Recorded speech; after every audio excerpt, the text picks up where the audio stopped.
أعوذ بالله من الشيطان الرجيم بسم الله الرحمن الرحيم رب اشرح لي صدري ويسر لي أمري واحلل عقدة من لساني يفقه قولي ربي زدني علما اللهم فقهنا في الدين اللهم انفعنا بما علمتنا وعلمنا ما ينفعنا وزدنا علما اللهم إني أعوذ بك من علم لا ينفع ومن قلب لا يخشع ومن نفس لا تشبع ومن دعوة لا يستجاب لها.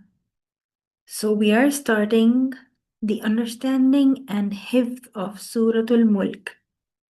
And just a few words before we begin regarding its importance.